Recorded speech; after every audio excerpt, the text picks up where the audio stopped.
Okay guys, I am experimenting with this OBS setup. Hopefully this is working right. I decided to do a reaction to some of these popular gurus because I don't remember how it happened, but I was just kind of, I don't know, probably sick and in bed. I had COVID, that's what happened. And I found some of these videos and watched them, and I was like, man, this is really transparent, what these people are doing. And so I decided to kind of debunk them. Some of this stuff I watched already, some of it I haven't. We're going to start with Deepak Chopra. And I'm going to show you how these guys do what they do. Deepak Chopra, you know, he walks a fine line where he can't, like, overtly lie. He can't be overtly deceptive. But he can mislead and misdirect. And, you know, the fundamental thing that these guys are all doing is they're taking truth and kind of sugarcoating it so that it's marketable. People will pay you to tell them something that they want to believe. And so let's see how Mr. Chopra, if Chopra and Oprah got married, her name would be Oprah Chopra. The mind, we're going to do this experiment to prove how, so if the mind, we're going to do this experiment to prove how powerful the mind is. Yeah, there are many experiments we can do, but we can do the simple one if you want. Let's do this, stick with that one. Okay. A lot of pressure here. And what does this mean? Well, why don't you do it? Why don't you do it? Hold this string between your thumb and your forefinger. Just hold it. Rest your elbow comfortably on your thigh. Oh boy. Okay. Yeah. Rest it comfortably. I'll hold it still. Now just while you're holding that still, mentally have the idea it's moving back and forth. Mentally have the idea that it's moving. Okay? Don't worry. It'll start moving, and it'll start moving wider and wider. See, it's already doing that. Okay? In any direction you want. There you are. Now once it's doing that, just change the idea in your mind that instead of swinging it like that, it's going to start swinging like this in a different direction. Oh my mentally. heavens. See? Now, mentally have the idea that it's going to start making circles. Just mentally have the idea it's going to start making circles. There you are. See? Circles. Now bigger and bigger circles. There you are. Oh my heavens. Okay. I didn't think I could do it. I was feeling a lot of pressure here. Okay. Well, listen. Now, I can't believe it's doing it. Yeah. And now have the idea that it's going to reverse the circle. So if it's making circles... no, I don't know if I can do that. Just have the idea. Okay. Just have the idea. That it's going to reverse the circle. Yes. Just keep that idea in your mind. You see, your expectancy determines outcome. And as long as you're not attached to the outcome will be guaranteed. Okay. Whenever we fulfill a desire, whatever that desire is, certain things happen. Number one, we expect a certain outcome. Oh, it just there switched. You are. It just did it. See? I can't. And this is living proof that every cell in your body is eavesdropping on your internal dialogue. And by changing your internal dialogue, you can influence the chemistry. Even Sally's impressed. Even Sally's saying, cell. I didn't think you could do it, but you did. Every cell? Every cell. How would this happen? Now, otherwise? see, now this is amazing, because if you can do this with a string, it means you can do it with your life. Yeah, you can do it with anything. You can fulfill any desire in life that you want, because inherent in having the desire is the mechanics for its fulfillment. I don't have the same desires as you, because nature gave me those desires that nature means to fulfill through me. Okay, so he actually did kind of tell the truth there. But if you go to the comments for this video, you will see that most people interpret it as if Oprah had literally used her mind to influence the behavior of a solid object. And a lot of Deepak Chopra and these other New Age gurus basically misappropriate the results that were derived from the double-slit experiment, where photons were fired at a metal plate that has slits cut in it, and there's a photoelectromagnetic plate behind it that records, and sometimes they got a wave outcome and sometimes they got a particle outcome. And so there was a really famous movie called What the Bleep Do I Know, for example, where they very explicitly interpreted the results of the double-slit experiment to mean that the expectations of the observer had directly influenced the outcome of the experiment, which may or may not be true. And most physicists actually say that what happens is that there's no way for us to take a measurement without using object or tools that actually interact with the particles and affect some kind of change. And so it's worthy of noting, though, that Rader, I think his name is Dan Rader, but he's a parapsychologist with a degree from Harvard, and he devised some experiments recently, a few years ago. I'll try to put a link in the description to this video. And his protocol for the experiment was evaluated by Harvard to get with a sigma 5 rating, which is the highest scientific protocol that you can have. So totally legit science, and they actually did prove that human consciousness can influence the outcome of experiments involving subatomic particles, but it is extremely small. So, you know, people like Deepak Chopra and I don't know, the people that made The Secret, what they're selling people, and Oprah did it there too. You know, she's basically like, okay, if you can use your mind to influence your own muscles to subconsciously influence the direction that you're moving an object attached to a string, then you can just as easily do that with your own life. And I'm not necessarily disputing that in its entirety, but I'm saying that they actually do a lot of damage by, you know, taking these ideas and trying to turn them into something that's really marketable.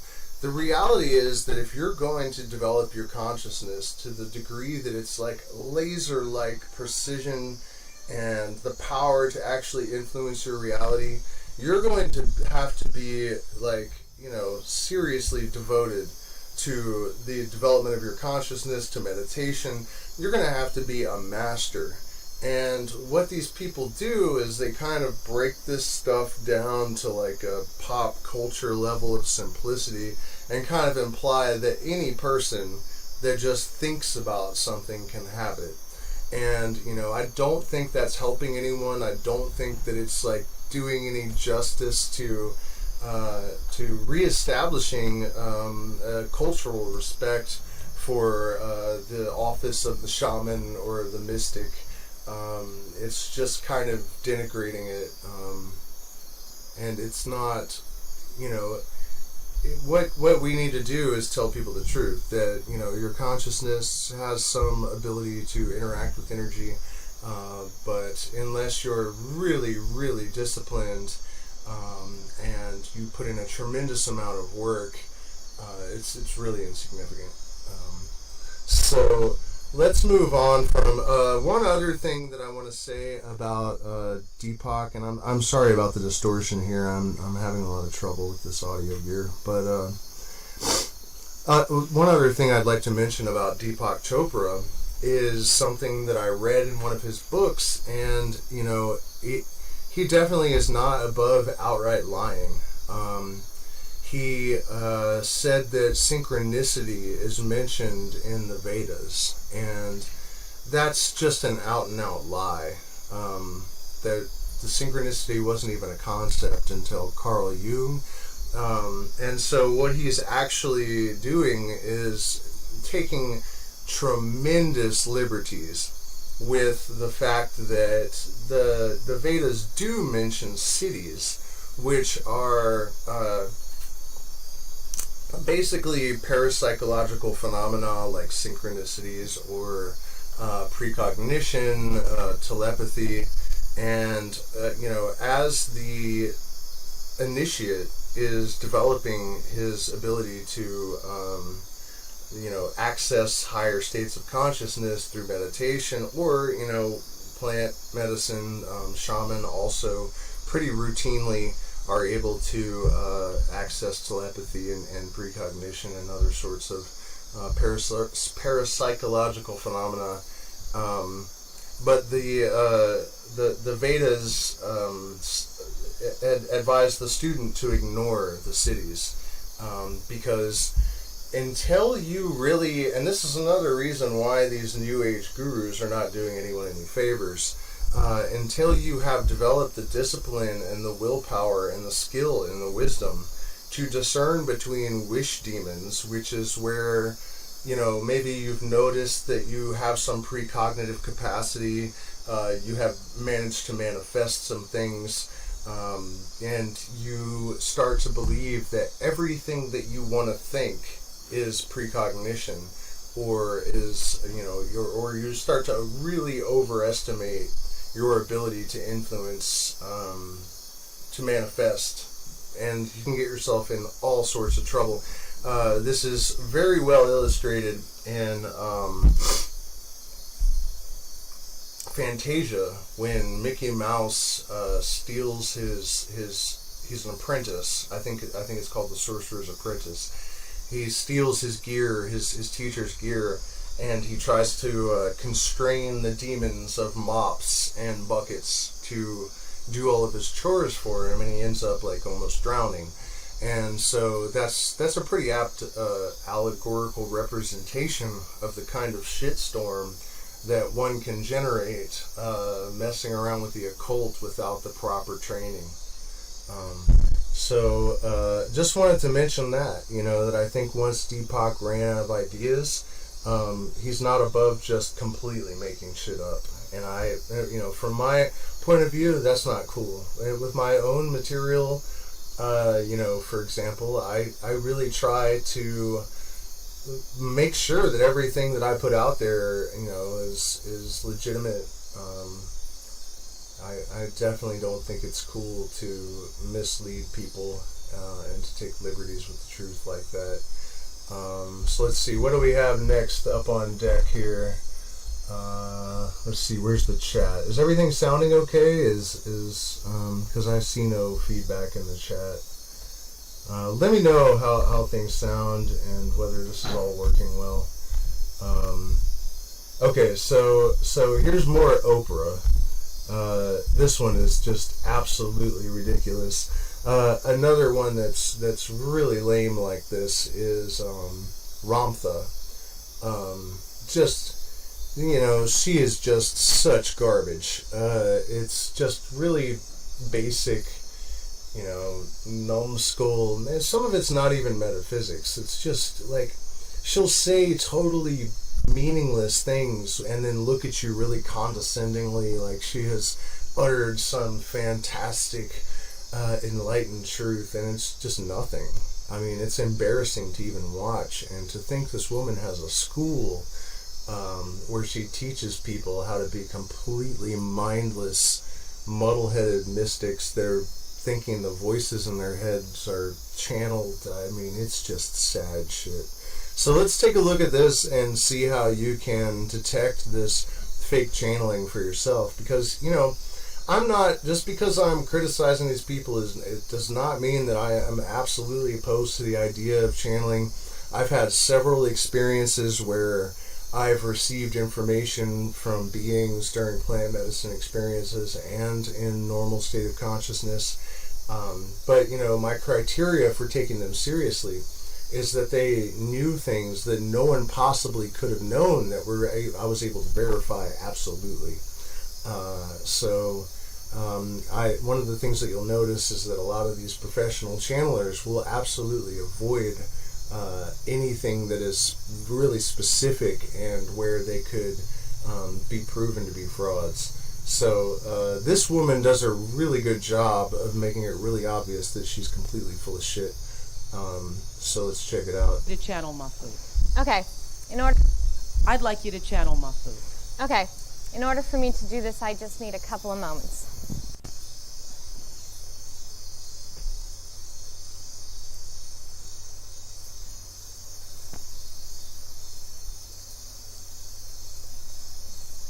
A couple of moments are deadly on television. The silence could kill you, but we're going to allow it.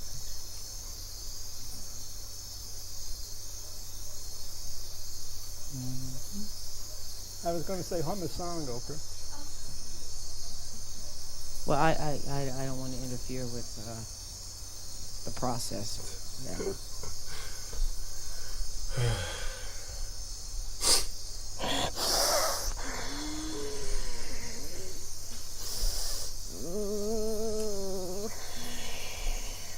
Of course, the spirit has to take a huge breath now that it has I a take physical body. this to mean that this is my food. It had no oxygen before. Adjusting to what? Vibrational level. Tell me, my food, why, first of all, who are you? A beloved woman, bless you, I am honored to be in what is called your presence. Okay, so there's the first thing, and she does this over and over again. And another thing that you'll notice with these fake channelers is that they in order to try to seem like they're wise beyond any human capacity, they act really condescending, because I guess that's what they think a super advanced being would just be like, humoring these petty mortals, and therefore like super condescending. But what she's doing is sort of pretending to be unfamiliar with these human concepts by saying, what is called your presence. So it's like this really sort of corny attempt to pretend like she's not really familiar with human ideas, that she's using the words correctly in the right context. So, if you're dealing with a truly advanced, otherworldly creature, I don't think they would feel the need to constantly call attention to the fact that these human ideas and references are foreign to them, even though they're using them perfectly fine. Ask you that which be I be that which you are, entity, all things. I be what is called one who hath come unto you on this day in your timing, to bring unto you the greatest thing there be, that which is termed the knowing, that you are loved by that which is called the Father, that is within you and within all things. That be I. Thank you. Indeed. Why is it possible that you coming through Penny, that there are other entities that come through all of us and live in all of us and reside in all of us, and that we just don't know how to bring them out? All things are possible, beloved woman. That which is termed this process, it is an outrageous thing. It is what is termed one that challenges mankind indeed, and so it should. It is a great thing to be challenged. Great wisdom is gained there. Where do you come from? And why do you have an accent? That which is called where come from I, but within you, within this woman, within all peoples, I am one with your Father, that which you are. And why speak I in this mode? Because within what is called your New Age representation, it created enough controversy unto that which had already been, that needed to discharge what had come to create a following, and thereby to hold God, and unto what is termed the understanding of that which is termed they who seek wisdom through that which I am. So, I didn't catch that before, but that was incredible. She basically said, I'm using this fake accent so that New Agers will believe me. And, you know, you might be saying, like, why would you use this example of this woman that is an absolutely unconvincing train wreck of a channeler? And it's because this is pretty typical, the corny accents, and, you know, I actually, during the, I guess, sort of like peak of my awakening phase, I really did a lot of investigating into purportedly channeled writings and stuff, and what I found was that there was nothing anywhere that I could find that you would have to, you know, that there was no reason to believe that any of it came from a non-human source. There was nothing that it's, you know, like her, it's just that all is one and the Father is in everything, and it's just all these like spiritual cliches that everyone's heard a million times, strung together with a stupid accent, and, you know, it's you know, but one of the things to really, I think, that really gives it away is the way that so many of them will, you know, use that, like, that which is termed, you know, knowing, like these concepts are totally foreign to them because they're not really human. Man, this woman was one of the dumbest, though. So who else do we have? Oh, look, Bashar. But let's take a look at Sadhguru, because Sadhguru is a murderer, and there's absolutely no question about it. And when the wind is here. Let me see if I can cut the gain down, and maybe it won't pick the wind up anymore. Yeah, okay, that's a little better. So he killed his wife and then tried to pretend like she had just chosen to leave her body, even though she had, I think, a 7-year-old and a 5-year-old. Like, you know, she's so enlightened that she doesn't mind causing suffering to her children by taking their mother away from them. You know, she can't just wait until they're of age, at least, and then leave her body.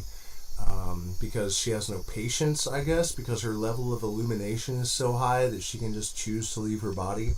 So what really happened is that Sadhguru had a young, like, concubine, I guess, another girl in his following that he wanted to be with, and in order to make that happen, he needed to get rid of his wife.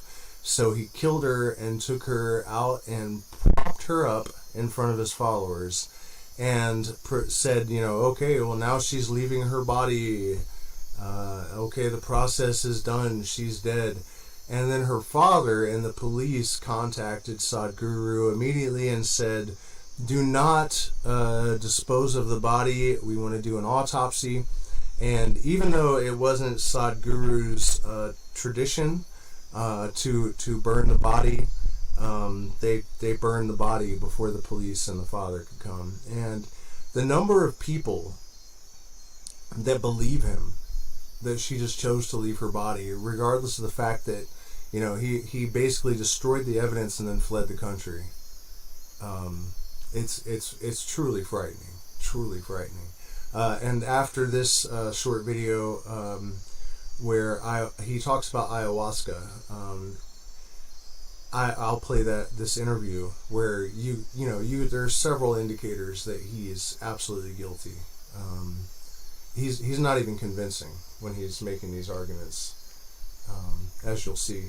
But in this case, he's asked about ayahuasca, and the first rule of enlightened people talking about shit, club, is that if you don't have direct experience, you don't talk about it.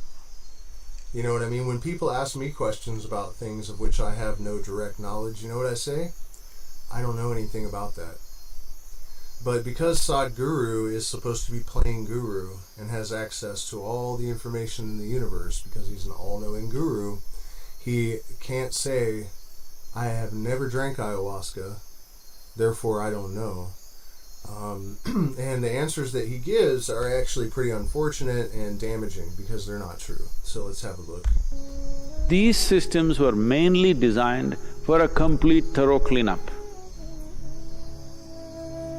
Whatever the unpronounceable South American stuff or with an LSD or a drug or whatever else. If you simply sit with your eyes closed, don't mess with your mind, you will become millionfold of ayahuasca. Okay, so, that is, I think, a pretty ridiculous statement. And as Terence McKenna said, and I felt this way long before I ever heard Terence McKenna say it, if you look at the literature and the record, or even the music that has been made by psychedelic minds, they're far more advanced than any person that has stuck with only meditation. So I feel like the evidence does not support that people that meditate are a millionfold more advanced than the people that use psychedelics. In fact, when I have conversations with Buddhists that spend, thousands of hours in their lifetime in meditation, and then I just go wandering around in California running into random acid heads on the street, the acid heads routinely blow those people out of the water. There's no contest. And I think if you just look at it in terms of technology and understand it that way, it's really easy to understand. It's like if you want to go to the moon, why don't you just walk? Because it's so much better to do it without any kind of aid. So just walk. Just walk to the moon. You don't need a rocket ship because technology doesn't enhance anything or make things possible that couldn't be possible without those technologies. Why don't you just pick up Wi-Fi? Just do it without a computer. I mean, you should be able to do it naturally so much better than you can do it with a computer. So why don't you just, Google it in your head without technology? So that's basically the reality, I think, and I think that we can blame religion for deluding people into believing otherwise, because there's this old holdover from religion that God made us perfect, and so the idea that you could take a chemical that would expand your consciousness is somehow offensive to people, and they believe that you should be able to accelerate your evolution just by thinking about it. And it is true that you can do that, but I think that meditation is mostly used to control the emotions and to focus the mind, to suggest that you can expand in the way that something like ayahuasca catalyzes without ayahuasca. If that was true, nature wouldn't have created ayahuasca. These things wouldn't exist. And so I think a truly advanced person is going to utilize every tool at their disposal, and it's just a bit silly. Also, from a scientific point of view, brain scans have been done of people on LSD and psilocybin, and there's electrical activity in parts of the brain where there never is any otherwise, including in the minds of advanced meditators who have also been scanned. So, people that are taking psychedelics are literally using more of their brain than even a Tibetan monk is capable of. And we're talking about just your average Joe on a tab of LSD. So, this is just Sadhguru trying to protect his own interests. Whether people hate to hear this, but Buddhism is a business, and they have a vested interest in making people believe that they sort of have a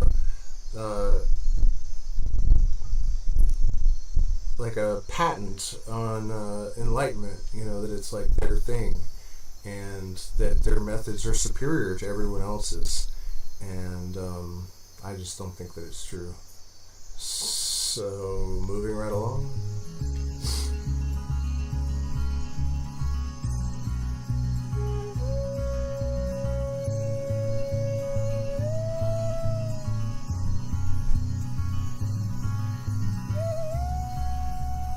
Now, you need to understand what the tribal societies did had a multi-purpose intention. When it's not just in South America, there are such things in India also, which are of maybe not of the same species of plants but are of different nature, that a full cleanup happens. This was very essential for people who lived in forests, because if you live in nature, suppose you go out and live in a jungle, the number of parasites which live in your body will multiply. The variety and the number will multiply manifold. Recently there is a study which has been published which says there is a particular kind of parasite which is mainly present in the cat's excrement. If you played around with the cats and cat's excrement was around you, it is very much possible that this parasite is within you. This is not the only one. If you really put this under the scanner, there are many parasites, many of them. So once you live in nature, exposed to natural elements, the number of parasites which will reside in the body will greatly be enhanced. Okay, so this is bullshit. I happen to live in the Amazon rainforest in an indigenous community, and you don't use ayahuasca to kill parasites. You use a ton of other plants, tobacco even, taken through the nose.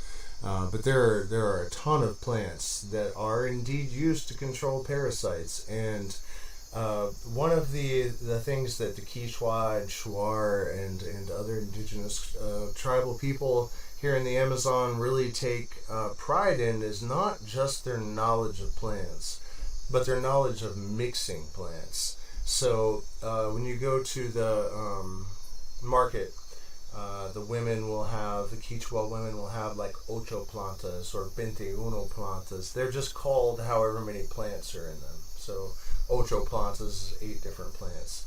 And the ayahuasca cleanse is not for killing parasites. It's got nothing to do with killing parasites.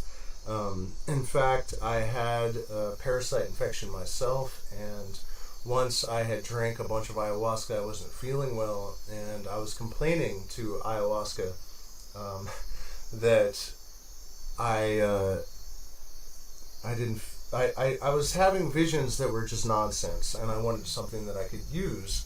And so after offering a couple of other variations of gibberish, she said, okay, here's something you can use. And suddenly I could see into my stomach, and there were all these little yellow bugs crawling around, and I was like, parasites? And she said, yes, remember when you were lost in California in the woods for 3 days? And it's true, I was lost in the mountains. She said, yeah, you were drinking out of streams and stuff, and you got parasites, and it's actually really bad. But I can flush them out using diarrhea and vomiting, but I cannot kill the eggs. So you have to go into the jungle and pick this plant. I'll show you which plant. And I didn't know that then, but I know now that actually one of the ways that the shaman will find the plants to heal people is that they'll drink ayahuasca and then go into the jungle and say it's a snake bite. The plant that will cure that particular type of snake bite will transform into a snake head, and so you know that that's the plant to take. And I actually refused to go out into the jungle at night tripping on ayahuasca and consume this plant. To this day, I really wish that I had gone out and at least collected it and to see if it was true. I'm sure it was now, after much more experience. But the point is that ayahuasca itself told me that, I cannot kill these parasites, but I can show you a plant that will. So again, Sadhguru is speaking on things of which he doesn't actually have any knowledge, and a truly enlightened person wouldn't do that. Some parasites could be dangerous to life, some parasites could cause damage to the system, but most others don't. They subsist on you and they also contribute something, so the body doesn't fight them too much and it goes on. The Those organisms then are not parasites. affair goes on without you knowing about it, that's okay. But over a period of time, as their numbers increase, they have to be cleaned up. So these systems were mainly designed for a complete thorough cleanup.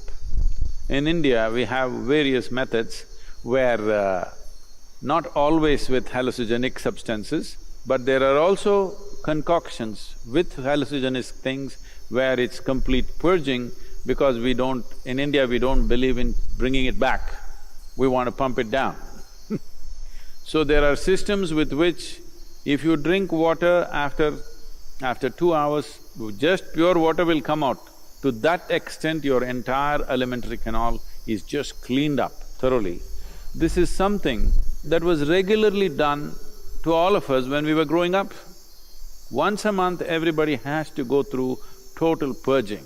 Without that, they never believed there is going to be health, because this was one way of handling any kind of parasite that may grow. Not all parasites are in the form of worms or tapeworms or roundworms or whatever. There are parasites that you cannot see, they're micro in nature, you cannot see them but they exist. But to clean them up, and the maximum number of parasites normally reside in your digestive tract. And the blood parasites and the cellular parasites are there, but there is a way to impact them. These are all relatives. The parasites need an ecosystem of their own. If you completely remove the parasite presence in your digestive tract, the other parasites generally cannot subsist except a few, others cannot subsist because they need an ecosystem of their own kind. So to destroy that ecosystem periodically was a part of the tribal life, otherwise people would slowly get sick or dull and die early. All these things used to happen. Along with that, there is also a cleansing of emotional and psychological backlog that is building up within the human being. But once you use outside chemicals or substances to do these things, in some way you will get addicted to it, or in some way you will become limited to that process. But if anybody believes they will attain to consciousness by purging their digestive tract, they need a different kind of treatment. Okay, so if we needed any proof that this guy absolutely does not know what he's talking about, that was it. Psychedelics are in no way addictive.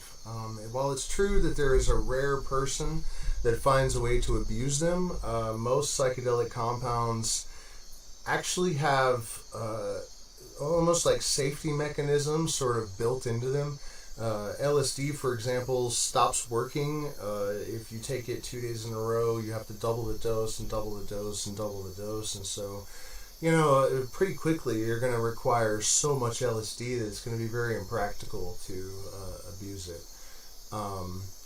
Not only that, but they are far, far, far more efficacious than treating addictions of all kinds than any other therapy.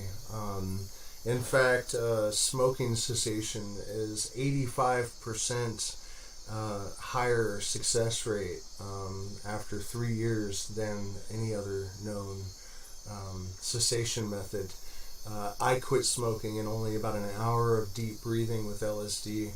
So, you know, when I talk about how damaging this misinformation is, it really is unfortunate that people put this guy up on a pedestal regardless of the fact that he killed his own wife so that he could be with a young girl, and then propped her body up in front of a bunch of his followers. Like, I mean, damn, you know, that is one cold-ass motherfucker. But on a lower level, there's just the fact that he's putting this misinformation out there and kind of claiming that psychedelics like ayahuasca are only good for cleansing parasites out of your digestive tract, and that there's no expansion of consciousness that occurs. I would argue that even just looking at music, once you know what to look for, there's some quality to the music that's made by even rock musicians that have taken LSD that's not present in the music of people who haven't. In fact, I know of certain artists that literally record things that cannot even be perceived without some psychedelic in your system, because your normal consciousness is such a narrow bandwidth by comparison. He's saying that they do not expand your consciousness, but we have physical evidence in those brain scans that show electrical activity in parts of the brain that not even Sadhguru uses. Even if he was a real guru, he couldn't claim to have access to those parts of the brain. So again, he's not only speaking about things of which he has no direct knowledge, but the things that he's saying are extremely wrong, and that lying does no service to anyone. Okay. Yes, it definitely cleanses the system. It makes it… Oh, and one other thing, he just mentioned that there's a backlog of emotional and psychological stuff that is purged along with the physical purging. So why would he say that and then immediately claim that there are no benefits aside from purging the digestive tract? So if you're really paying attention, you notice that he's not even consistent from sentence to sentence. But he's speaking to a bunch of people that are eating everything he says up, and they're not looking at him with a critical eye. They're just accepting everything he says. It's really sad and unfortunate. Certain things possible. People used hallucinogenic ways of accessing certain dimensions which are largely occult in nature. This is the reason why both in North America and South America that occult evolved in a big way, because they used other kinds of aids to make themselves available to certain possibilities. I want you to understand, just finding a little space in the chaos of your intellect, either with whatever the unpronounceable South American stuff, or with an LSD, or a drug, or whatever else, is only a temporary excess. And most of the time, this may leave you completely debilitated, because one excess of a heightened experience and after that back on the ground, you will be broken. This is just like you were earning, let's say $10 million a year, and you were used to spending $10 million a year. Suddenly, next year you got only $1 million. Again, this is complete nonsense. The testimonials and the research that show that the effects, the benefits of psychedelic therapy can last at least 5 years. I know of one psilocybin study where follow-up was done 5 years later, and something like 88% of the participants had still enjoyed the benefits of their experiences. But it is true that you can have a peak and valley experience, and that's why when I do my retreats, I offer people flow state integration support after the fact, because it is important to have conscious management of your dopamine levels. But interestingly, in my own life, I did experience this extremely lofty state where synchronicities and magic and all of this amazing stuff, this sort of altered reality had become the norm, and suddenly it all stopped. And I was not using any psychedelics during that period, and I experienced exactly what he's talking about through normal methods, and it is a known part of the non-psychedelic mystical experience, mind expansion. It's called the dark night of the soul, and it doesn't require any psychedelics at all. These sort of peak experiences followed by sort of landing on your ass like that can be painful and difficult. But again, the changes in the brain that are positive, enhanced neuroplasticity and neurogenesis, rejuvenating brain cells that have been damaged by depression or alcoholism or excessive drug use from psilocybin. These are lasting effects. Your enhanced memory, your improved emotional state, All of these things have been tested, they last a long time. So, here is this guy discouraging all these people that many of them probably desperately need these compounds. That's why they're looking to him for advice and guidance, and he is failing them miserably. This is really just pathetic to watch this guy speak about these things of which he has no real knowledge. And, it's a threat to their market, because if people realize, it's just like the Christian church and the Gnostics, the way that when the Gnostics said, we don't need a church, we don't need a book, we don't need a priest, they started burning them alive. And psychedelics are a huge threat to people like Sadhguru and all of those Tibetan monks that write books and make millions of dollars, because basically what they spent their entire lifetime trying to achieve, psychedelics often give that to people in a couple of hours. And it is true, as D.T. Suzuki, the great Zen master, observed, that taking psychedelics, he said, it's not that psychedelics don't give people the real secrets. The problem is that it's like storming heaven and stealing secrets by violence.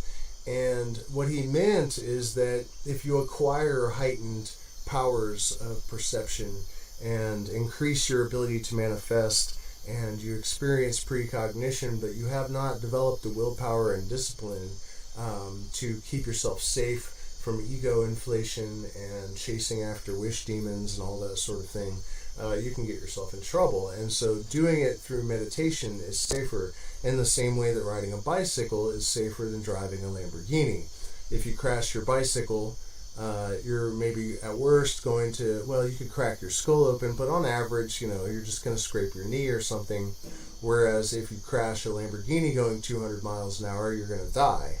And it's absolutely valid that is the case with psychedelics compared to meditation. They're far more dangerous, but they're far more efficacious as well. And no one with any degree of enlightenment would argue against that, because this is just how the universe works. That anyone that understands how the universe works is going to understand those dynamics. That if you're going to take the accelerated route, you're going to risk more danger. For me, that's totally fair. I would much rather drive across the country in a Lamborghini at 220 miles an hour in 6 hours or whatever, than to do it on a bicycle in a month. Not to say that I wouldn't enjoy doing it on a bicycle. I would do it in a bicycle and Lamborghini. But you guys get my point here. You will be broken because you have $1 million. Whole lot of people, it's their dream to have that $1 million. So, if you rise without earning it, by breaking the mind with chemicals, somehow you rose to some experience and then you came down, then you will see you will be far more miserable than ever before. I told them in India, people were complaining, Sadhguru, you're doing Bhava Spandanas only in America, you're not doing in India, you must do at least one in India. Then I said, for all of you who've already done the BSP… He doesn't want to get arrested for murder. That's why he's only doing them in the United States. Minimum 3 times. I will give you one super BSP. Only thing is, for every participant we need 3 volunteers. Because you need to carry a bucket for each one of them, because they will puke, I hope they won't do the other thing and they will flip, you have to carry them to their lunch, they won't know how to eat, you have to feed them. You'll have… This is what is happening in your South American treatment, okay? You won't know how to do anything, you're like all over, somebody has to put water in your mouth, somebody has to take you to the toilet, otherwise you'll do it everywhere. We can do a super BSP like that without any herb, without any chemical.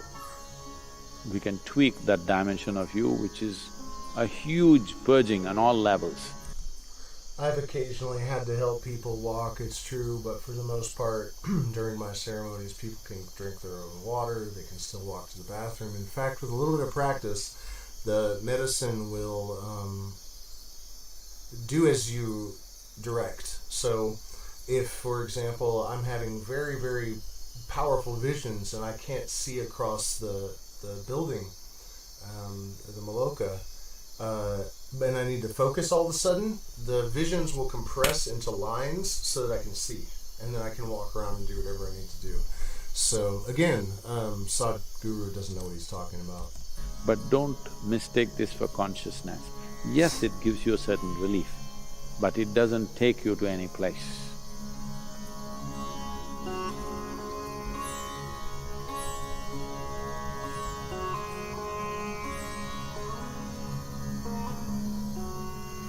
First of all, it's not a shortcut, it's a very long drawn-out process of endless puking and getting your intestines out, literally. I'm talking about a shortcut. If you simply sit with your eyes closed, don't mess with your mind, you will become millionfold of ayahuasca, okay? If you just learn how not to mess with your mind, that's all. So, somebody wants to put a chemical and beat your mind down totally and give you some experience. But please understand, you're walking on the street, if you take a stick and hit you on the head, that also will give you experiences, do you know? No, I'm not saying just of pain. People go through various levels of hallucinations when they're unconscious. Some people have pleasant experiences, some people have very unpleasant experiences. The same happens with this South American treatment also. Some people have such a bad experience that they never again want to go there, some people like it. So even if you bang your head on the wall… So he's saying that some people enjoy getting hit in the head with a stick. It's the same with ayahuasca. Sometimes I think there's no hope for humanity, that this is someone that's viewed as an enlightened leader. It can happen, because all it needs is that you're out of your memory sphere, that's all. You're still conscious, but you're out of the memory sphere, you will explode. So how to separate you from your memory? Shall we do it with chemicals or shall we do it with awareness is the only choice we have. Either we can do it with devotion or intensity of emotion or energy or awareness, we can do this. Now, chemicals if we use also, people have used LSD and felt fantastic, okay, they vouch by that. You are a bit too late. I come from a time when everybody around me was on it, all right? But I was on something else, which all of them wanted. Because they knew they go up and they go down, I'm always like this. So, the question is just this, what needs to happen from inside if you pull it out from outside? Do you believe there will be no consequences? Hello? See, we can do one thing, you eat food, it'll take time to digest this. So we pull out your stomach bag and do chuk chuk chuk chuk chuk. Digestion will happen quickly and put it back. So good trick. But you think it'll not have any consequence? This is all you're trying to do. So you can… see, people are always trying to weave a philosophy around those things about which they're compulsive. You want to promote your compulsiveness as consciousness. That's the whole problem. Everybody has a philosophy. You ask a drunkard and see why he is drinking, he has a very profound philosophy as to why he is a drunkard. Yes or no? Oh my God. Even ask a thief. This idiot just compared thousands of years of shamanic tradition to an alcoholic justifying their behavior. What a fucking douchebag. Unbelievable. Unbelievable. I don't even know where to start. I mean, I've actually, you guys can find this, Google Buddhist monk takes LSD. This guy spent 10 years meditating in silence in a monastery, and he said in 5 hours of ayahuasca I got more value than I did in those 10 years in the monastery. People sit and meditate for their entire life, and most of them never really achieve much in terms of higher consciousness. And psychedelics are pretty reliable. While it's true that if you just randomly take LSD without any kind of intention, without any kind of guidance, you can get yourself in trouble, sure. If you turn on a chainsaw and smack yourself in the face with it, you're going to split your head open, right? And you're probably going to die. But if you know what you're doing, you can cut wood and build a fire, maybe even a house. And you can do that much more efficaciously than you could with your hands. I really hope that if there's anyone out there that actually was taking Sadhguru seriously when he's talking about these things, stop. Because he's not only a murderer, but he's completely full of shit, and he doesn't know what he's talking about. So, let's see. Why don't we? I don't know. Should we check out the interview where he talks? No, let's move on to Bashar. I think we've given Sadhguru enough of our time. Oh no, this is not Bashar. Here we go, Bashar. Now here's another corny ass fake channeler. Let's see what he's about.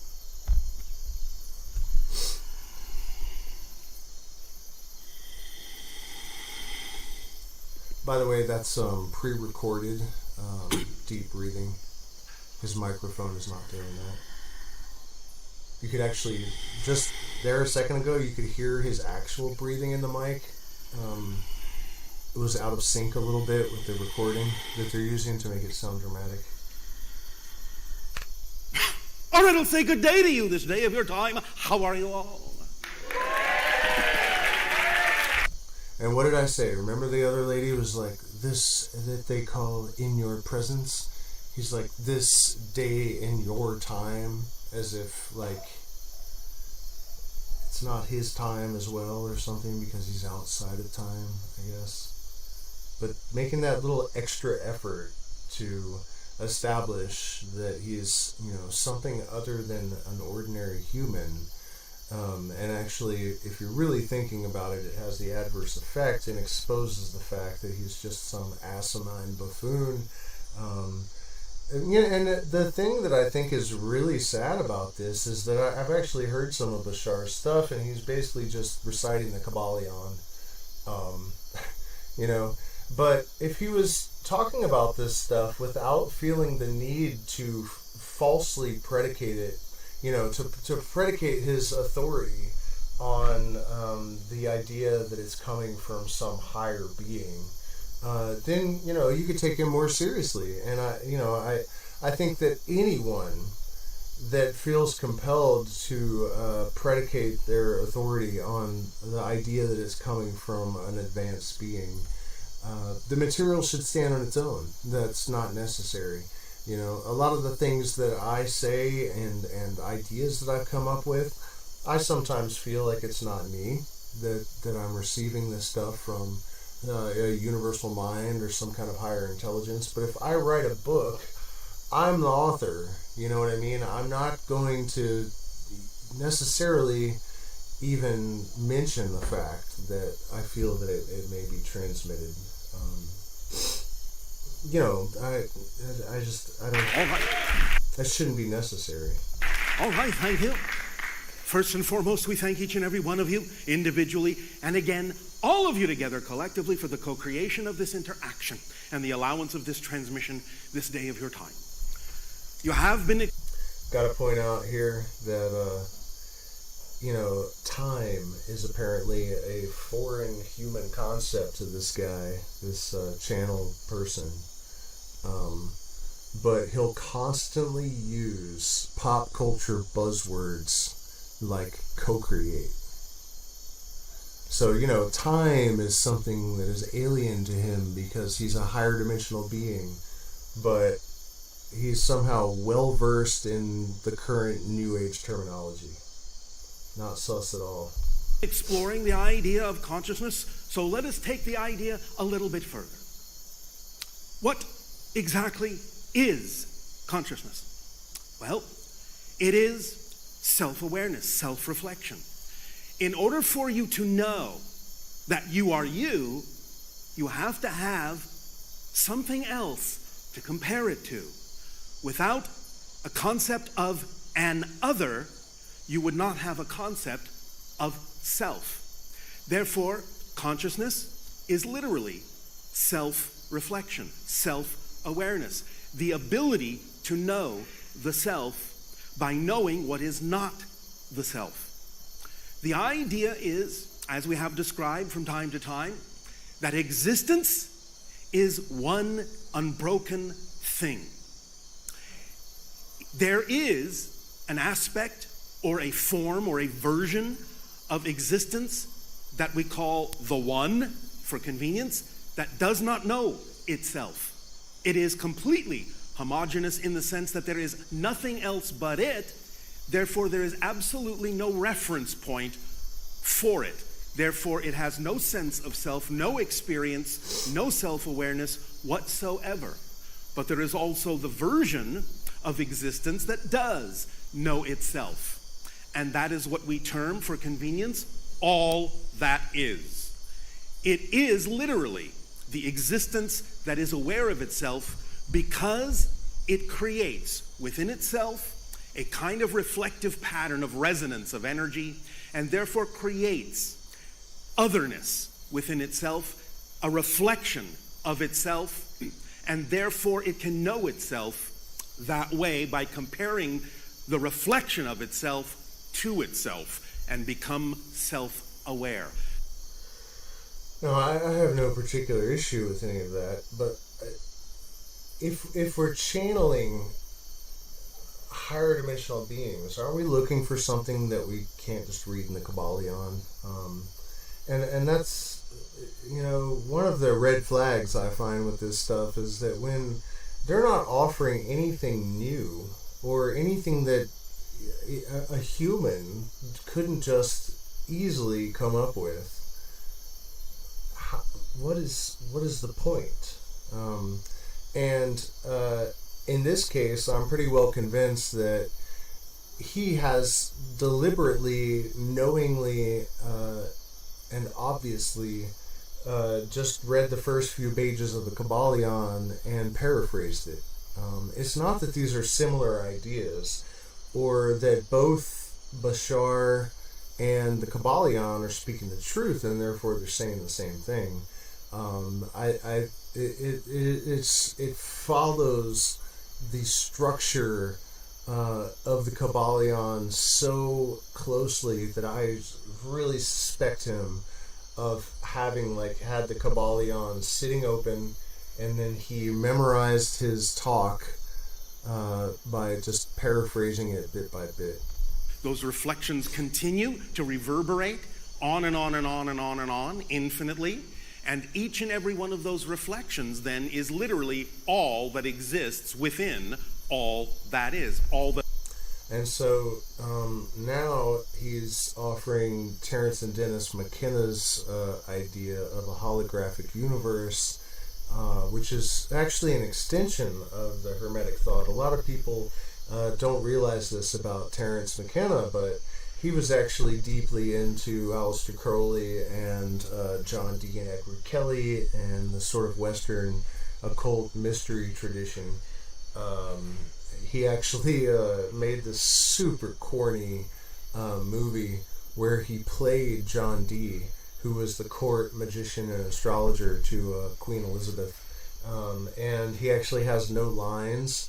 He's just dressed like John Dee, and every time the narrator mentions John Dee, they show Terence McKenna looking all proud of himself in his corny-ass John Dee outfit. It was terrible, tragic bit of B movie. It's awful, but yeah, he was really into the Hermetic and the Kybalion, and so this idea of the all was sort of a starting point from which Terence and Dennis kind of leapt off with their psychedelic extension of these ideas, and that is as it should be. Our duty is to take the the advancements and the ideas and the progress of our ancestors and to build upon them and to move them into the future. But there's no reason to just steal the ideas of other people and then pretend like you're channeling them from an alien. That all that is made of. All of you, all of us, everything you can imagine is a reflection of existence knowing itself through all that is. So consciousness, very importantly, requires the concept of otherness within existence in order to know itself. And life experiences and time and space and all that you ever experienced, experience now, or will experience is the product of all that is knowing itself in all the ways that it can. Every single thing, every single being, every single concept within existence are all the different eyes of God, if you want to put it that way, through which it sees itself in those reflections. But because it is actually consciousness itself, because it is conscious of itself, then all the reflections are also made of that consciousness. All the reflections are conscious too, such as all of you, all of us, everything. Now, everything may not express the idea of self-aware consciousness in the way that you do, but everything is still an expression of self-aware reflected consciousness. Even a rock has some degree of awareness that it is this rock and not that rock. But it may do that through a being such as yourself. By you noticing that there is this rock and this rock, you are including the idea of your reflection of consciousness in such a way that the rock can know itself through your perception. Even though it may not know itself exactly in the way that you do, it is still on some level aware that it is its own rock. Okay, so at first I was totally with him. This idea, I remember I was like 7 years old or something and playing in the front yard, and I saw a grasshopper, and I thought, eventually I will see through the eyes of every single grasshopper, cricket, bee, dog, cat, person, every single possible point of view we all experience from every potential possible vantage point before it's all said and done, which now I look back and realize that's a hell of a thing for a little kid to be thinking about. But that's where my head was at, my entire life. And, so the way that he described that was very much, exactly the same way that I've understood the universe since I was a child. But then when he started talking about how the rock's consciousness is, it recognizes its individuality by our perception of its distinctness, I'm not so sure about that. I think that the idea, I don't remember where I heard this, but it's a physicist that was actually interested also, it may have been Penrose, also interested in consciousness studies, and his theory was that everything is consciousness and maybe even fundamentally made of consciousness, but the more dense something is, the lower its consciousness is. So a rock would be almost totally unconscious because of its density, and then metal would be like really, really low in consciousness. This really challenges the idea that stars are sort of like super conscious beings, which is a position that I hold, basically. But it just hit me as I was trying to solve this riddle in my head, that actually that follows the Hermetic axiom of everything containing its contradiction, because the superconscious star would contain its opposite, which is total unconsciousness. And so the density of the elements that are generating that consciousness, it actually does add up that it would contain both superconsciousness and absolute unconsciousness, or as close as we can get to that. And the superconsciousness, I guess, would exist in the fields that are generated by the interaction of these superdense elements. So I guess I just worked that out, at least to my own satisfaction. As far as all of these sort of fake gurus and fake channelers go, I think Bashar, at least, is the least harmful. And I think that what he is sharing is mostly, legitimate even. But I don't understand why the necessity of the corny channeling. And also, I think it's important to note that none of this stuff is unique and original. It's all, I can trace every bit of it back to earlier writers. And then where he does kind of go to unique places, it seems like it kind of falls apart. Where it is original, it is also flimsy. So I don't think it's legitimately channeled. So consciousness is everything, is everywhere, and you can experience it in a number of different ways. If you get more aware of nature, more aware of all that is, more aware of different parallel realities and dimensions, different aspects of imagination and creativity, because there cannot be anything that you can imagine that is not somehow part of all that is. Existence is what it is. It is in no way, shape, or form subject to anything, because everything exists within existence. Time and space are subject to existence. Existence is not subject to time and space. Okay, so right there what we have is what is called word salad. Deepak Chopra does this a lot. It sounds deep and it sounds profound if you're not really paying attention, and because most people are kind of insecure and they know that they're just sort of like mindless sheeple. They're kind of aware that they don't really have the kind of sophisticated mind that might be able to follow a lot of really lofty metaphysical concepts. People just assume that he's making sense and they just don't understand, but in reality he's just not actually saying anything. Existence just has one quality. It just is. That's its nature. It is, and therefore non-existence is not something that existence can become. Non-existence has its own quality. It is that which does not exist. Therefore, by definition, non-existence doesn't exist. Therefore, everything that you experience is part of existence, on some level real unto itself, a reflection of all that is, experiencing itself in all the ways that it can, and expanding and expanding and expanding in infinite reflections to allow for the expansion of all that is, knowing itself. Now, the structure of existence never changes. That is fixed. It is a definitive, reflective structure. What changes, what expands, are all the different viewpoints, experiences, and perspectives of the structure that never changes. So it is both changing and unchanging. Again, exhibiting that paradox of that which does not know itself and that which does.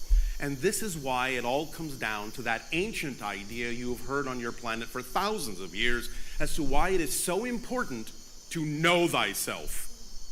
Because the idea is, as you know more and more and more of who and what you are as an expression and a reflection of the infinite, of all that is, you experience more of being all that is as the aspect, as the reflection of all that is, that each and every single one of you is.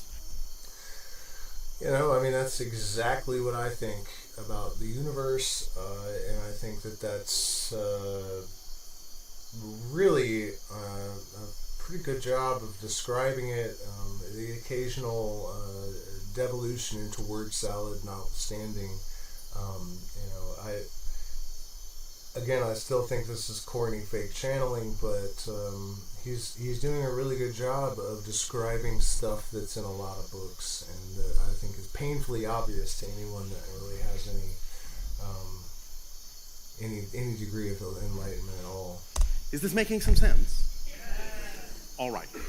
So remember that this is why we say that your point of power is in paradox, somewhere in between what appear to be two polar opposites, that which does not know itself, that which does, is in a sense the truth of existence itself, because everything issues from that center point and demonstrates very clearly that even though sometimes we know you think of existence as a duality, positive and negative, it is in fact actually a trinity, because there is always a balance point in the center. And that, for those who may be interested in experiencing being that balance point, there's a ritual called the middle pillar, where you basically visualize the pillars of Joaquin and Boat's. This is something that Freemasonry teaches in the Hermetic Order of the Golden Dawn. It's actually just become kind of a cornerstone of the Western occult in general. The middle pillar generally opened with the lesser banishing ritual of the pentagram to clear the area and open the ceremony, and then these two pillars, the white and black, the positive and the passive, however you want to, there's so many different ways to think of them, and it's part of the evolving exercise of doing the ritual every day, is that you can imagine the different facets or aspects of the two pillars. So one time when you perform the middle pillar, you may imagine that it's male or masculine and feminine, and you are the third pillar harmonizing these energies, and that is where we exist, is the idea that there are these two extreme polarities of negative and positive, masculine and feminine, and the conscious observer is sort of our job as the magician, or as any individual experiencing consciousness, is to harmonize the influences of these two polar extremes. And so I just wanted to throw that out there, that I think that of all of the rituals that I'm aware of, the lesser banishing ritual, the pentagram, and the middle pillar are the two most important. And something that I don't see a lot of people mention is, people will say, like, the one pillar represents all of these things and the other pillar represents all their opposites, but the practice of choosing which expression, which modality you're harmonizing, as in darkness and light, masculine, feminine, cold and hot, and keeping a record as well, a written record, so that you can actually go through different modalities. And this is one of the pathways to omniscience, to cycle through this sort of simulation of experiencing all of these, the harmonizing of all of these different facets of existence. And therefore, being in that balance point, being in that state of being, is always the state of being that will allow you the best possible way to know yourself, the best possible way to receive more of the reflection of yourself. And as you expand and expand your perspective and expand your experience of all that is from your unique point of view, you then become more and more in all ways who you truly are, which is all that is. But you have decided here and now to play the game for a while of forgetting who you are, because you need to forget who you are in order to remember who you are from a new point of view. You have to wipe the slate clean in order to have a truly new experience, because if you exist only in a timeless state, there is no change, there is no growth, there is no discovery. So you play the game of imposing on yourself these kinds of blinders to forget that you are, in fact, infinite, to forget that you are, in fact, eternal, to forget that you are, in fact, all that is. I would go ahead and call this word salad again, because it doesn't strike me as true. I do agree that it seems that we drink from the river of forgetfulness between incarnations or whatever. If reincarnation is a fact, then that definitely seems to happen to an extent, although in my own life it seems to me that I came in still retaining a lot of the information and experiences that I had. I almost picked up consciously where I left off the last time.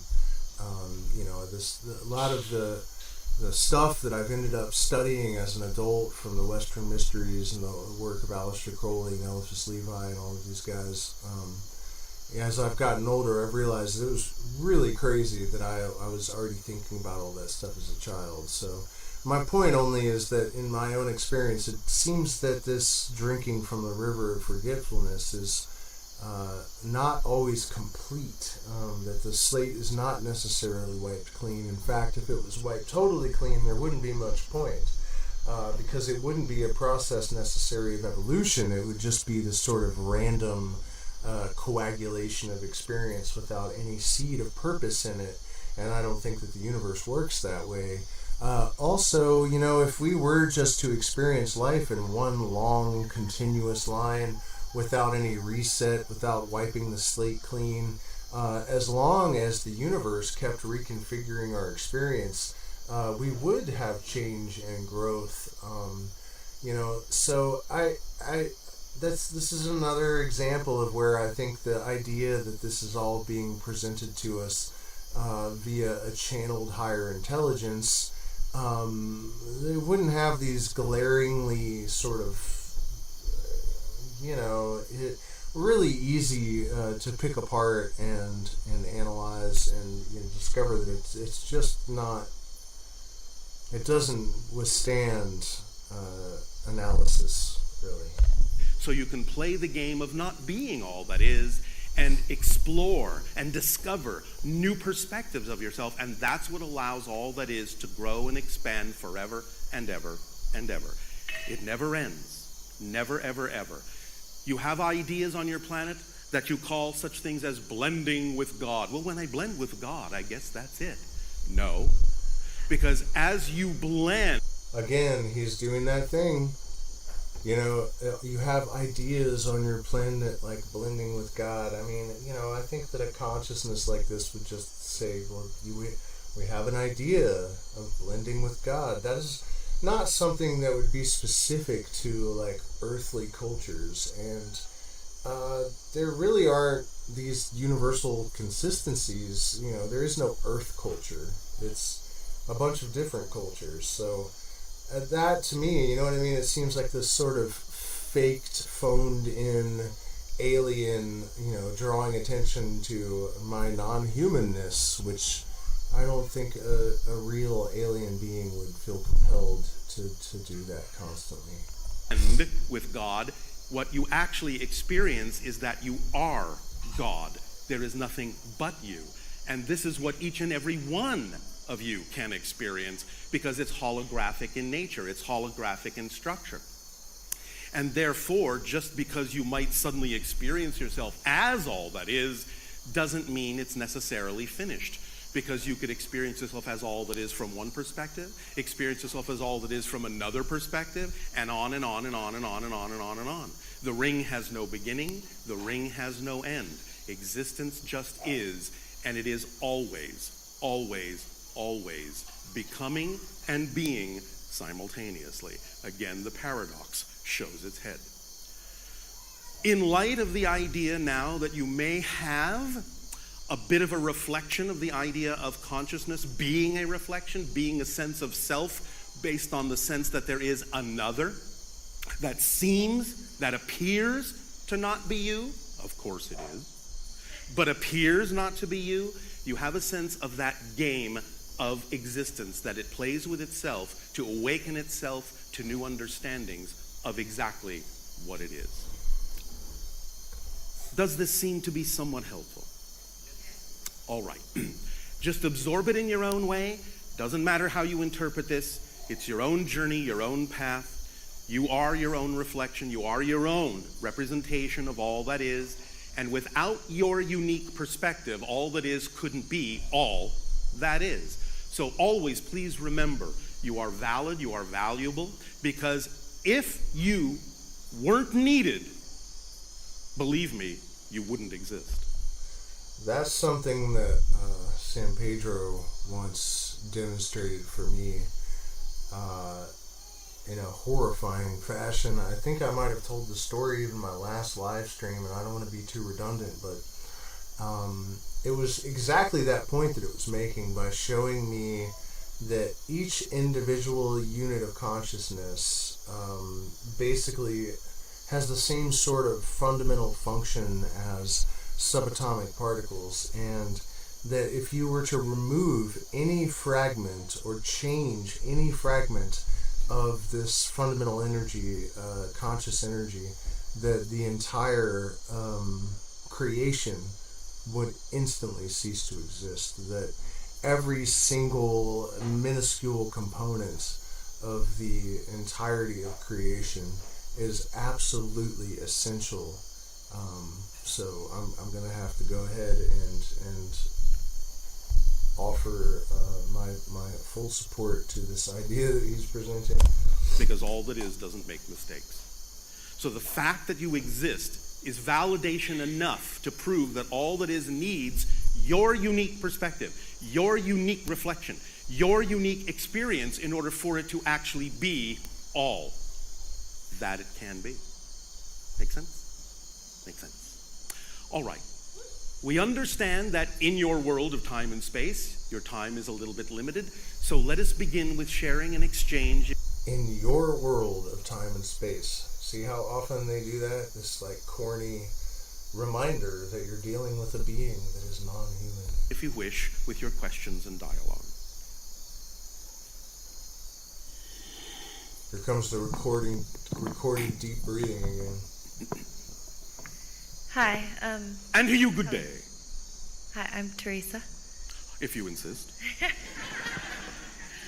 I had a question. I am other than Teresa. So now you know you exist. I have a question about judgment. Yes. And in the negative sense? Because remember, everything is neutral until you put a meaning into it. Yeah, in the negative sense. All right. And I feel like on a practical level, day to day, there's a lot of judgment happening in the negative sense. Yes, yes, yes. And there's Isn't a lot that of fun?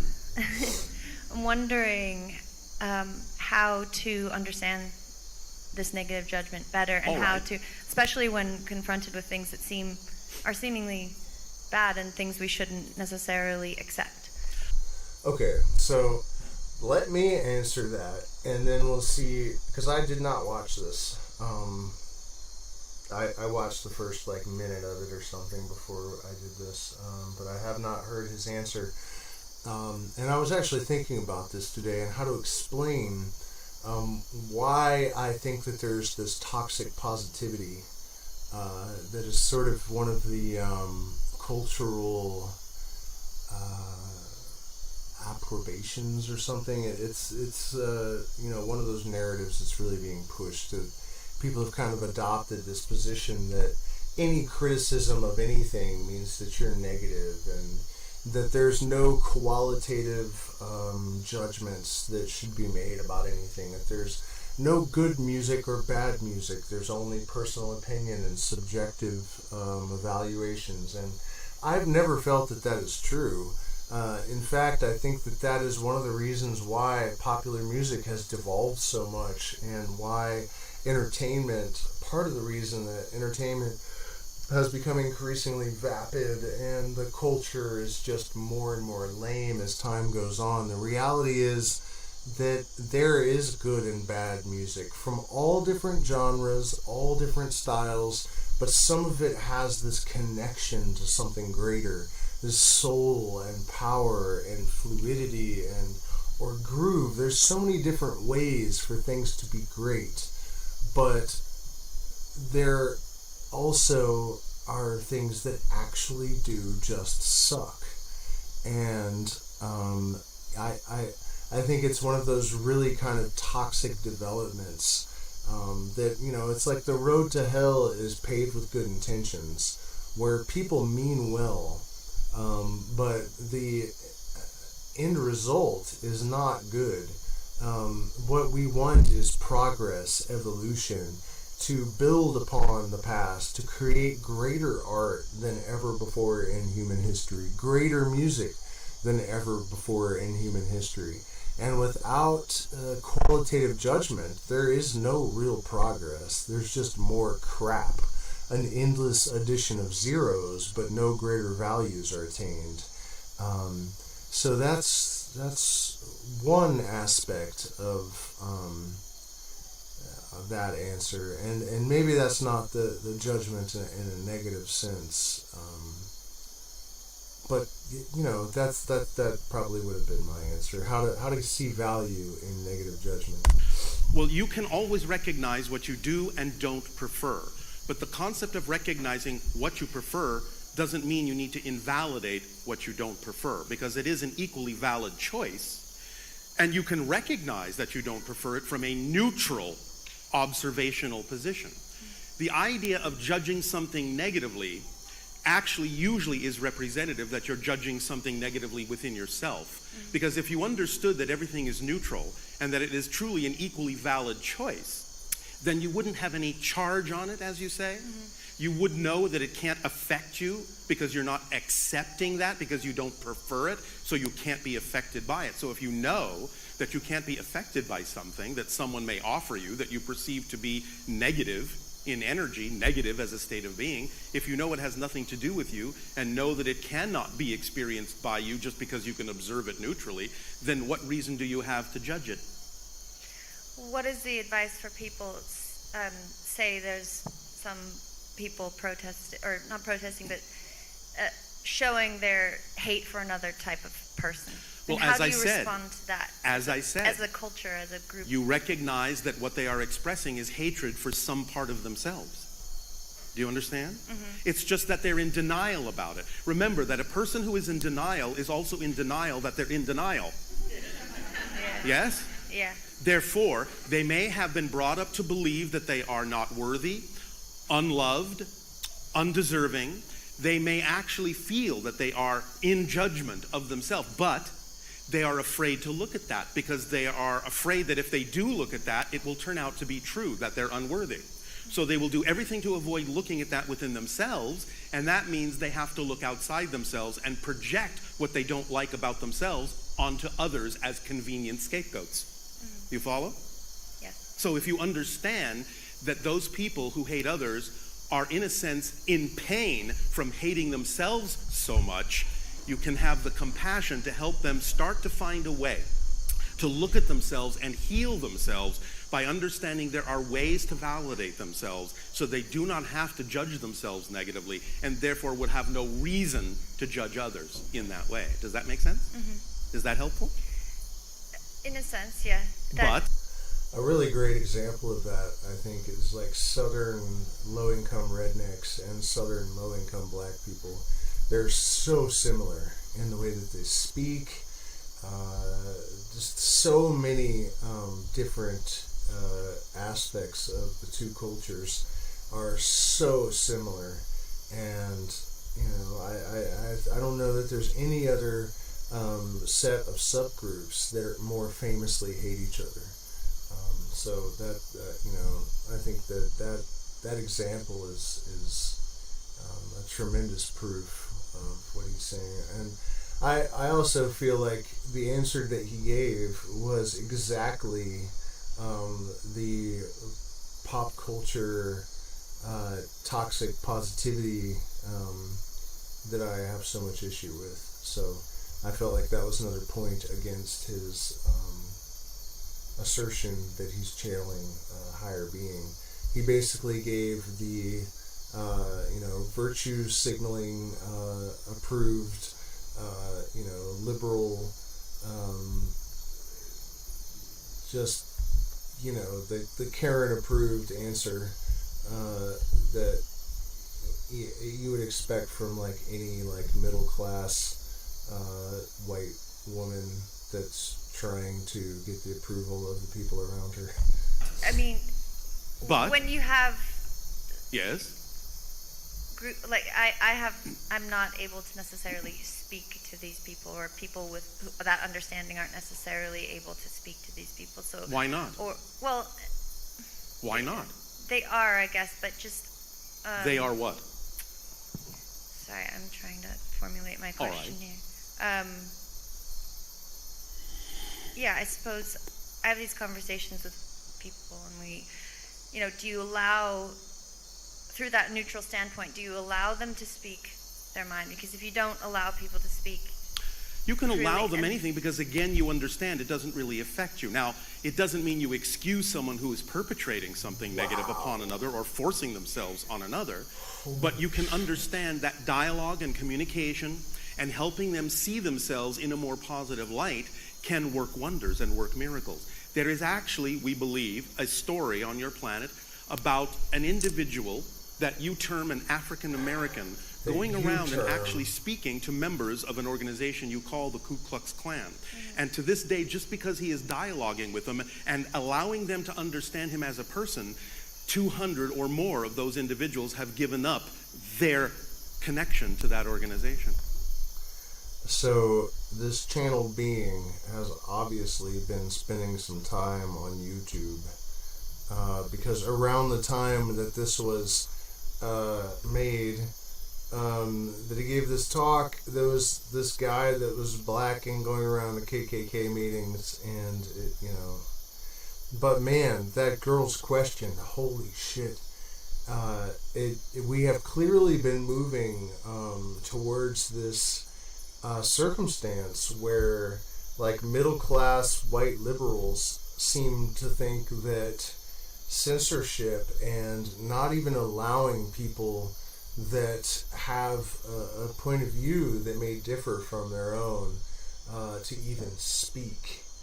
And, you know, it's not like conservatives don't do that as well, don't get me wrong. But it used to be that we expected that attitude from fascists and not from left-leaning New Agers. So, you know, this is 2 years old. What a scary thing, you know, to see this girl who is just an average, you know, probably liberal-leaning, New Agey kind of, you know, well-meaning girl, asking if we should tolerate people with differing viewpoints than our own and allow them to even speak.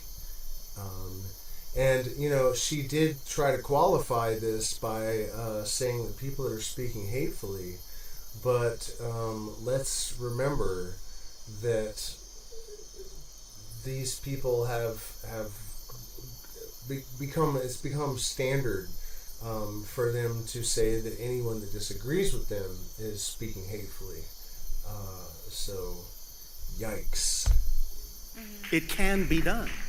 right? You just have to understand what the mechanisms are that are at work and understand how to address the things that those people fear and hate about themselves. Yes? Mm-hmm. So it can be done. And that, I don't want to take too much more time, but... Oh, don't worry, I won't let you. That then can filter down to sort of less important things, maybe, such as, like, people critiquing other people's art, for instance. Well, again, you always have the ability to decide whether information given to you or a perspective given to you is advice that you could incorporate. It might teach you something, but the point is you have the ability to decide what is and isn't true. If you accept the idea of information or a particular viewpoint or perspective without a judgmental charge on it, then you can decide for yourself what is worthy, in a sense, or valuable to you to incorporate, and what you need to leave behind that has nothing to do with you. But it's up to you to develop that discernment within yourself. Just because someone might critique you doesn't mean that it's necessarily applicable to you, But you get to decide whether it is or not. They don't get to decide that, you do. They're just offering you a point of view. If you react to it negatively, then in some senses, you actually are believing what they are saying to be true. So that...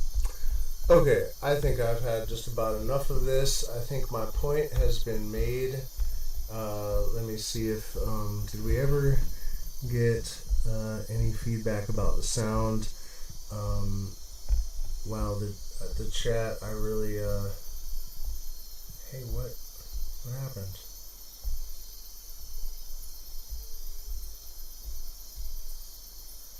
Give me a second here. It looks like I can't scroll back to the beginning of the chat, which I really, okay, maybe I can over here. Give me a second to figure this out, guys. I'm just trying to see if there's anything I need to respond to in here, and I can't actually see much of it. Mix truth with false perceptions. Create your mind first, and build the tree of, okay, so I don't see anything about whether the sound has been good or not.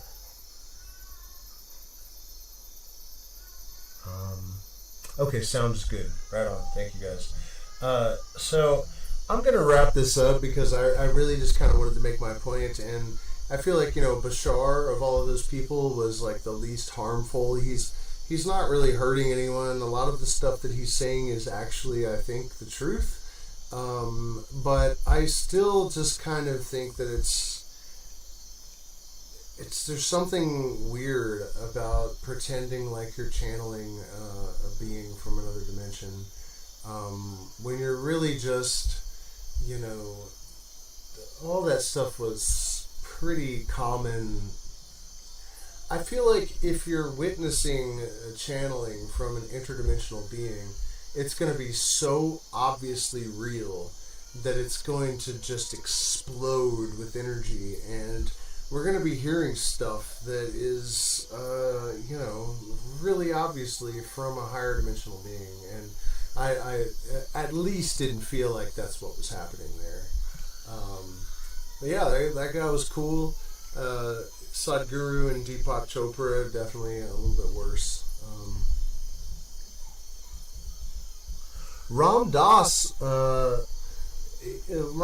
is in a different class. Ram Dass, I think, was pretty legit. But yeah, that's kind of a different class of person. He's not quite as... did he die? I think he died. But anyways, you guys, do me a favor, hit the like button, share, subscribe, support us on Patreon. We're demonetized, so the only support that we get to continue making videos comes from the community. I'm really sick at the moment. I would maybe keep going a little bit, but I'm really sick and tired, and so I'm just running out of energy to keep responding to Bashar. But I hope this stuff was useful. Also, I want to remind you guys that our Hermetic Magic and Plant Medicine Retreat is almost over, and we have one room that's kind of like our presidential suite. It is the biggest, nicest room with the best view of the river, and it holds maybe 4 people. And if there's a group of people out there that really want to come and experience this medicine and don't have a lot of money, if the 4 of you chip in together and get that room, it'll make it really, our retreat is already much more affordable than most of the other ones that I've seen, nearly all of them. And so, giving that as our starting point, if a group of people were to take that room, it would be much more affordable way to come and see the Amazon. And we're doing like 3 ceremonies per week at least, sometimes 4, and then also excursions into the jungle. The Tapir on Tapir Island has gotten to know me so well at this point today. He actually walked, beelined right for me, because yesterday I caught him taking a nap, and I walked up and started rubbing his chin, and he was just like a dog. It's so crazy. It's a wild tapir, I mean, that's a little bit of a stretch. It's not a zoo animal. these border towns in the Amazon, and by border town I mean like bordering the primary rainforest where there's no more civilization. The animals are not exactly tame, but it is pretty common for them to be acclimated to the extent that a monkey might just jump on your head and just chill there or something. You know what I mean? They are wild animals, and you do have to be careful. Yeah, so you know what I'm saying. He's not tame, and he's not a zoo animal, but they're pretty acclimated. So yeah, anyways, we have one more space open for October. I know it's short notice, but for a group of like 4 people, it would be an amazingly affordable opportunity to come and experience these plant medicines and to learn how to make them yourself. And then when we go to the new property, we're going to do a couples retreat because I have engineered a drink of my own, a medicine of my own, the basis of which is cacao juice. And I'm not talking about like chocolate. It's for those of you that have maybe never had fresh cacao, it's like a tropical fruit, and then the seeds are the pith is removed. Usually if the indigenous are making it, they'll just suck it off and then put it in the sun until it's sort of roasted, and then it's fermented, and that's where we get chocolate. But before that, it's a white fruit that is like the most amazing thing you'll ever put in your mouth, but it's a little bit acidic and tart. So I had the idea to cut that with coconut milk, right? So that became the most amazing thing that anyone that tries it is like, man, that's the most amazing thing I've ever put in my mouth. But then it occurred to me, okay, so we have caffeine, thebaine, MDMA analogs, all of these amazing compounds and vitamins and alkaloids in the cacao juice. So not only does it taste amazing, it has this afterglow effect that is really an altered state. And so tonka bean also has similar characteristics and is really yummy. It's actually illegal in the U.S. because it is consciousness altering and a little bit poisonous if you use too much of it.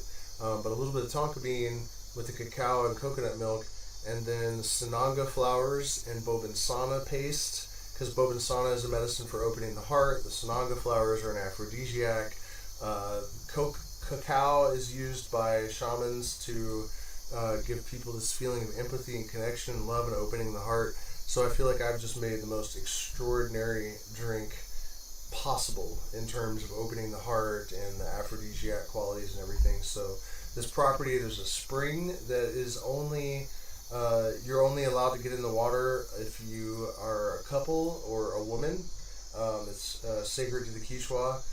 There are caverns on this property. There are parrots hanging around the buildings. It's so amazing that it's hard to believe. And so that's where we're going to actually have the retreat. So we're taking deposits on that as well. It's probably going to happen in December or January. So if you're a couple, I would highly recommend it. It's really, the property is absolutely just extraordinary. We're going to go out in a couple weeks and get some video and put together a promotional video for that so you guys can see it yourselves. But we're also going to be working with the Quichua shaman around there, so I'll be hosting the ceremonies with indigenous people. A lot of times the shaman is also having to go to keto, so I will be there on my own sometimes. But yeah, crystal clear river on the property. There's hiking in both the mountains and the jungle. The spring, the sacred spring. There's caverns. There's a boa reserve where they had taken a bunch of boas that were rescued and released them, so now they've bred, and there's just boas everywhere. And there's this like big flat rock with a spherical rock on it that, according to the guy that owns the property, who's a Quichua shaman, it's been there for thousands of years. Nobody knows how it got there, or I've been meaning to post a picture. I will, you guys. Subscribe to the channel so that you don't miss this picture, and I'll put it up soon. And it's a flat rock with a spherical stone on it, and when you drink ayahuasca, you can feel the vibrations in this rock. And again, like, nobody knows why or where the hell it came from. And the stone on the top doesn't look like it was altered by humans. but it's perfectly spherical. So, this place is like the Stonehenge of ayahuasca.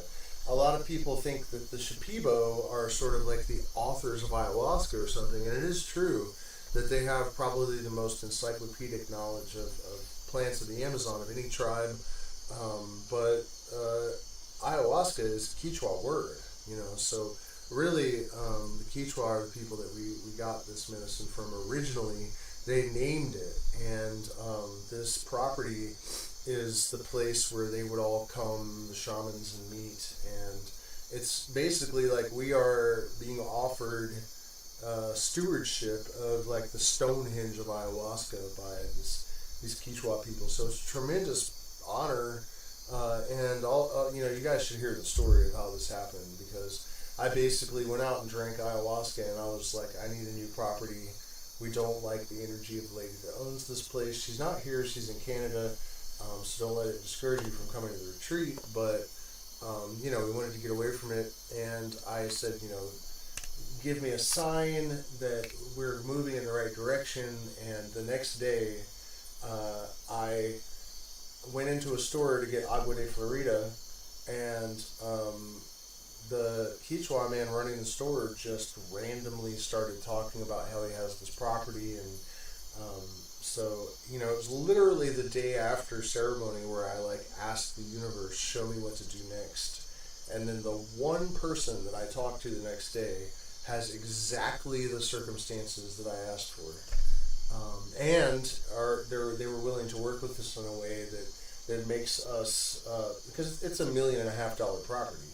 We don't have the money for that, but we've been able to negotiate a deal where we actually can afford to have the ceremonies there. It is going to be more expensive than they were here, because the overhead's going to be a lot higher. So again, if you guys want to come, we're only doing it at this property at the really affordable price until October 31st, and then it's over for the year, and we're moving to the new property. So if you're interested in that, email me at illuminosis111@gmail.com, and keep your eyes out for more of these streams. The next one I'm going to do, instead of people that I am debunking, I am going to react to someone that I mostly do like, Morg. He's probably the most similar to my own channel of anyone that I'm aware of. And I am not going to listen to the video first. It's going to be a spontaneous reaction. But he recently published a video called Jesus is Lucifer. And so I'll do a reaction to that the next time I have time. Until then, thank you guys so much for spending this time with me. Please like, share, subscribe, support us on Patreon or one of the options in the description via Zelle or PayPal. We really do appreciate all of you, and good night.